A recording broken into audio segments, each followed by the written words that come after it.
इस टॉपिक में आप जानेंगे बीएनएस सेक्शन 248 के बारे में, धारा 248 के बारे में कि यदि आप किसी व्यक्ति को झूठ आपराधिक मुकदमों में फंसा रहे हैं, झूठा एफआईआर उस पर करवा रहे हैं, तो आप पर कितने वर्ष की सज़ा होगी, उसके संबंध में आप एक्शन कैसे लें, कैसे कार्रवाई होगी।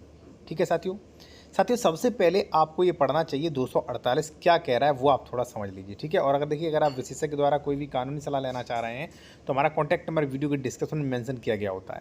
साथियों, सबसे पहले मैं आपको बता दूं 248 क्षति कारित करने की आशय से, यानी कि मैं आपका नुकसान करने के आशय से, आपको परेशान करने के आशय से अपराध का मिथ्या आरोप, किसी भी अपराध का झूठा आरोप जो किसी व्यक्ति को यह जानते हुए कि उस व्यक्ति के विरुद्ध ऐसी कार्रवाई आरोप के लिए न्याय संगत विधिपूर्ण आधार नहीं है, क्षति कारित करने के आशय से उस व्यक्ति के विरुद्ध कोई दंडिक कार्रवाई संस्थित करता है।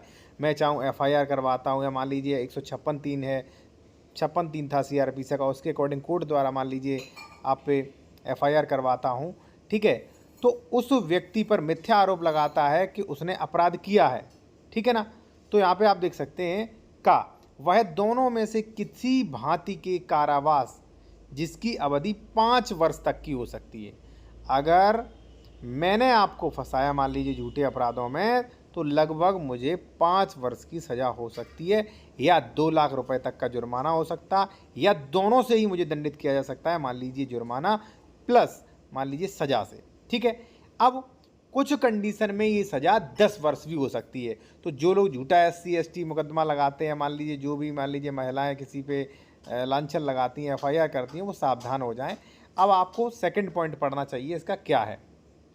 यहाँ पे आप देखेंगे यदि ऐसी दंडिक कार्रवाई मृत्यु, आजीवन कारावास या 10 वर्ष या उससे अधिक के कारावास से दंडनीय है। ध्यान रहे, मान लीजिए कोई भी व्यक्ति आपको इस केस में फंसा रहा है कि आपको आजीवन कारावास हो सकता है। मान लीजिए किसी व्यक्ति ने आपको फंसाने के लिए उसने जो है अपनी कमर में गोली मार ली, ठीक है, आप पे झूठा मुकदमा कर दिया, आप निर्दोष साबित हो गए, आप झूठे थे, तो ऐसी कंडीशन में उसने जो है आपको आजीवन कारावास तक की सज़ा दिलवाने के लिए झूठा आरोप में फंसाया था।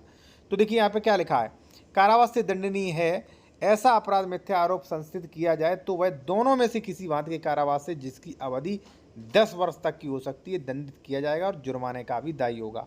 यानी कि फिर उस कंडीशन में मान लीजिए जो भी ऐसा व्यक्ति है जो झूठा मिथ्या आरोप लगाया था उसे 10 वर्ष तक की सज़ा हो सकती है साथियों। ठीक है, अगर आप जूनियर एडवोकेट हैं तो इस चैनल को ज्वाइन करके स्पेशल मेंबरशिप ले सकते हैं, स्पेशल मेंबरशिप ले सकते हैं, जिससे आपको स्पेशल वीडियो, स्पेशल जानकारी, काफ़ी जानकारी आपको मिलेंगी साथियों। ठीक है।